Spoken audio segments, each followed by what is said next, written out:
Hello বন্ধুরা, আসসালামু আলাইকুম। আশা করি সবাই ভালো আছেন। তো আমি আজকে গ্লিসারিন নিয়ে কিছু টিপস দিব আপনাদেরকে। গ্লিসারিন কীভাবে ইউজ করলে আপনারা বেশি বেনিফিটেড হবেন সেটা আমি আপনাদেরকে জানাবো। তো স্কিনের আর্দ্রতা ধরে রাখার জন্য খুব ভালো কাজ করে গ্লিসারিন। আর এখন তো শীতকাল চলে এসেছে, শীতকালে স্কিনের আর্দ্রতা কমে যায়, স্কিন ড্রাই হয়ে যায়, বিশেষ করে হাত পাটা বেশি ড্রাই হয়ে যায়। তো তখন আমাদের দেখা যায় এই গ্লিসারিনের প্রয়োজন পড়ে, কারণ হাত পা যখন ড্রাই হয়ে যায় বেশি, তখন লোশন বা অলিভ অয়েল দিয়েও কাজ হয় না। তো তখন দেখা যায় যে এই গ্লিসারিন ইউজ করলে আমাদের হাত পায়ের সেই ড্রাইনেসগুলো চলে যায় এবং হাত পা যে ফাটে, বিশেষ করে পা ফাটে অনেক বেশি, এই পাটা দূর হয়ে যায়, ফাটা দূর হয়ে যাবে এই গ্লিসারিন ইউজ করলে। এবং অনেক হার্ড হয়ে যায়, শক্ত হয়ে যায় পায়ের স্কিনটা।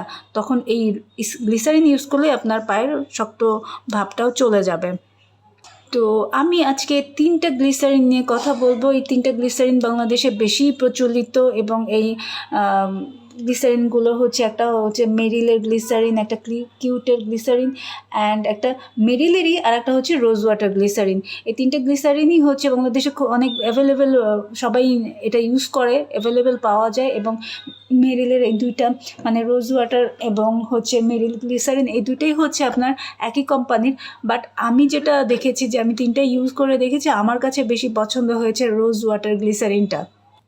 কজ আমি এটাই রোজ ওয়াটার অ্যাড করা আছে এবং আমার স্কিনের যে দেখা গেছে এটা খুব ইজিলি, খুবই সুন্দরভাবে অ্যাবজর্ব হয়ে যাচ্ছে। কোনো ওয়াটার আলাদাভাবে ইউজ করা লাগতেছে না। গ্লিসারিন নর্মালি তো একটু থিক টাইপ, একটু মোটা টাইপ হয়, এটার ভিতরে পানি অ্যাড করে তারপর ইউজ করার নিয়ম। কিন্তু আমি এই দুইটাই সেটা করতে হবে, পানি অ্যাড করে নিতে হবে। এটাই আর পানি অ্যাড করতে হবে না, মেরিলের রোজ ওয়াটারটাই পানি অ্যাড করা লাগবে না, সুন্দর মতো এমনি ইউজ করা যাবে। এই কারণে আমি এইভাবে ইউজ করি। অ্যান্ড যারা ইউজ করেছে সবাই বলেছে সবগুলোই ভালো, যেভাবে ইউজ করতে চান আপনারা এটা যে কোনোটাই ইউজ করতে পারেন।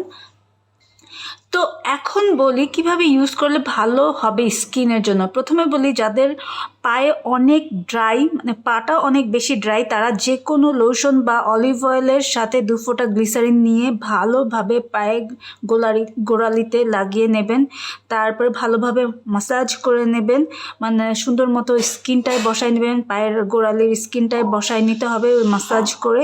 এরপর আপনার একটা মোজা পরে নেবেন। এখন যেহেতু শীতকাল, মোজা পরতে সমস্যা নেই, মোজা পরে নেবেন সারা রাত। এটা বিশেষ করে রাত্রেই করবেন, সারা রাত এটা এভাবেই থাকবে, মোজা পরা অবস্থায় থাকবে। সকালবেলায় দেখবেন যে অনেকটাই পায়ের ফাটাটা কমে গেছে এবং যে পায়ের যে ড্রাইনেসটা আছে সেই ড্রাইনেসটা দূর হয়ে গেছে এবং অনেক সফট হয়ে গেছে পা। তো এইভাবে যদি আপনারা কয়েকদিন, এক সপ্তাহ করেন, এক সপ্তাহ লাগবে না, দেখা যাবে যে 4-5 দিনেই আপনার পুরো পায়ের ফাটাটাই কমে, একদম নাই হয়ে গেছে। যেটা অনেক বেশি থেকে ছিল, অনেক বেশি ফেটে গেছিলো, সেটা আপনার 4-5 দিনে এইভাবে আপনি যদি লাগান, গ্লিসারিন প্লাস লোশন বা যে অলিভ অয়েল যেটাই লাগান, আপনার দেখবেন পায়ের ফাটা কমে গেছে বলতে একেবারে নাই হয়ে গেছে, অনেকের নাই হয়ে যায়। তো আর যাদের একটু বেশি থাকে বা অনেক আস্তে আস্তে কাজ করে, তাদের 1 সপ্তাহ লাগতে পারে। এইভাবে আপনারা ইউজ করে পায়ের ফাটা কমিয়ে ফেলতে পারেন, পায়ের সফটনেসটা ফিরে আনতে পারেন। এরপরে যেটা করতে পারেন, যে আপনারা পুরো বডি ড্রাইনেস থাকে, পুরো বডিতে অনেক ড্রাই হয়, আমরা নর্মালি হাতে পায়ে লোশন ইউজ করি বা যেটা ইউজ করি আমরা হাতে পায়ে ইউজ করি, পুরো বডিতে করি না। দেখা যায় বডিও শীতকালে অনেক ড্রাই থাকে। তো আপনারা পুরো বডিতেও ইউজ করতে পারবেন। যে কোনো, আপনারা যদি অলিভ অয়েল ইউজ করেন, তো অলিভ অয়েলের সাথে 2 ফোঁটা এই গ্লিসারিন নেবেন। বিশেষ করে এই মেরিল গ্লিসারিন অ্যান্ড কিউট গ্লিসারিন, এই দুটো 2 ফোঁটা নেবেন, নিয়ে ওই লোশনের সাথেই আপনারা ইউজ করবেন পুরো বডিতে। আর যদি আপনি এই মেরিল রোজ ওয়াটারটা ইউজ করতে চান, রোজ ওয়াটার গ্লিসারিন, তাহলে আপনার দেখা যাচ্ছে যে যেটা আমি করি, যে আমি কোনো লোশনও ইউজ করি না, অলিভ অয়েল ইউজ করি না, আমি মেরিল রোজ ওয়াটারটা ডিরেক্ট অ্যাপ্লাই করি, যেখানে আমার দরকার সেখানে আমি অ্যাপ্লাই করে দিই, কারণ এটা অ্যাড করা আছে সব কিছু। তো আমি সেভাবে ইউজ করি এবং আমি অনেক ভালো রেজাল্ট পাই। অ্যান্ড আমি আমার মাঝে মাঝে পাটা যেটা হয় হয় যে বেশি ড্রাই হয়ে যায়, তখন আমি কি করি, এই কিউট যে বলেন না, আপনার বাসায় যে গ্লিসারিনই থাকুক না কেন, সেই গ্লিসারিনই আপনি দিয়ে লোশনের সাথে মিক্সড করে বা অলিভ অয়েলের সাথে মিক্সড করে পায়ে দিয়ে রাখবেন। এভাবে আপনারা ইউজ করবেন। এটা আপনারা গরমকালে ইউজ করতে পারেন এইভাবে। গরমকালে হয়তো বা আমরা শীতকালে যেটা 2 ফোঁটা ইউজ করতেছি, গরমকালে হচ্ছে আপনি একটু কম কোয়ান্টিটি নেবেন, কারণ হচ্ছে যে গরমকালে ড্রাইনেসটা অতটা কাজ করে না যাদের ড্রাই স্কিন।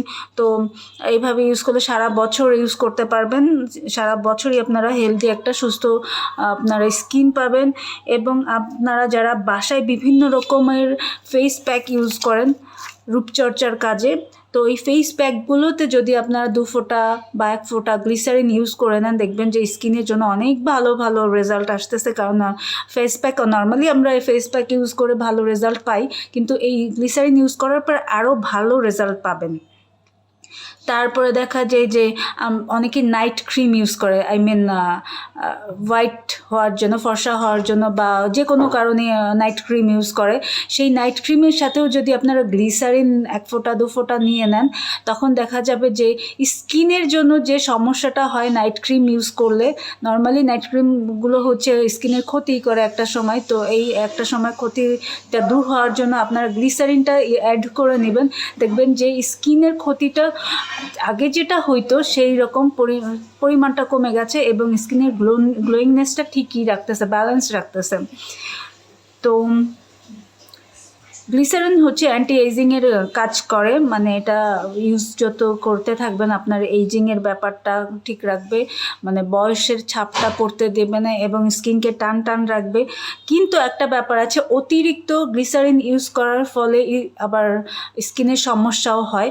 সো আপনারা চেষ্টা করবেন যাদের স্কিন বেশি ড্রাই, তারা আপনারা রেগুলার ইউজ করলেও সপ্তাহে আপনারা ইউজ করবেন হচ্ছে, যদি আপনার শীতকাল বাদ দিয়ে গরমকালে ইউজ করেন তাহলে আপনারা গরমকালে ইউজ করবেন হচ্ছে সপ্তাহে 3 দিন, আর শীতকালে আপনি রেগুলার ইউজ করতে পারেন, কারণ ওইটা 3 মাসের মতো ইউজ করতে হবে। এরকম 3 দিন ইউজ করবেন বা 2 দিন ইউজ করবেন, এইভাবে ব্যালেন্স অনুযায়ী করতে থাকেন, আপনারা ভালো রেজাল্ট পাবেন। হ্যাঁ, আর এরপরেও যদি আপনাদের কোনো কিছু জানার থাকে তো আপনি আমাকে প্রশ্ন করতে পারেন। আপনারা আমাকে প্রশ্ন করবেন, কোনো কিছু জানার থাকলে অবশ্যই আমি আপনাদেরকে কমেন্টের মাধ্যমে আপনাদের সেই প্রশ্নের উত্তরগুলো দেওয়ার চেষ্টা করব। ভালো থাকবেন সবাই, আসসালামু আলাইকুম।